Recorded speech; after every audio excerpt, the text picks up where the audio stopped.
Emma Ziza, je voudrais qu'on continue à commenter donc, ces images. On voit évidemment des routes barrées, des maisons envahies, mais on a quand même le sentiment, vous allez me dire si je me trompe, que globalement, les maisons dans ces communes ont résisté à l'eau. Alors effectivement, il y a vraiment une histoire en fait dans les pays cévenols où on disait que quand le fils était inondé, enfin le père était inondé, le fils reconstruisait plus haut. Donc quand même, on a intégré en fait ces phénomènes. On essaye de ne pas se mettre justement dans ces zones d'écoulement préférentiel.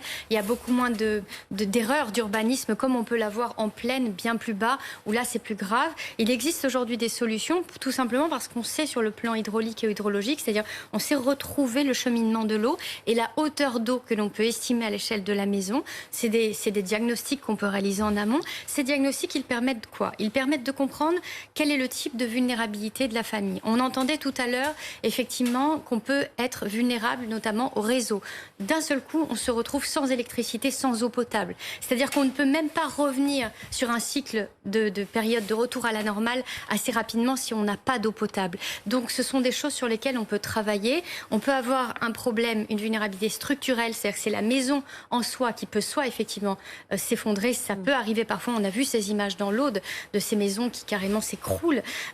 Parfois en général l'ossature tient, mais par contre l'eau pénètre dans le bâtiment et là par percolation, cette humidité va envahir tout le bâtiment. Donc en fait les dommages sont bien au-delà de uniquement la zone submergée, c'est vraiment tout ce qui a été touché par l'humidité qui va avoir des moisissures, d'ailleurs des risques sanitaires derrière qui s'en suivent.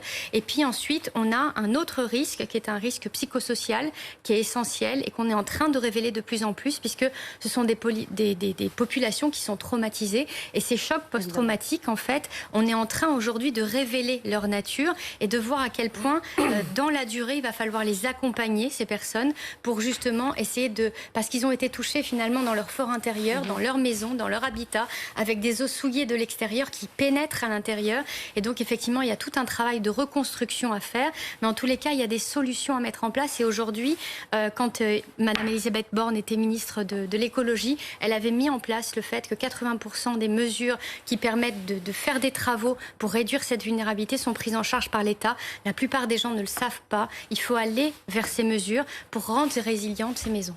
Et vous faites bien de le rappeler, en tout cas.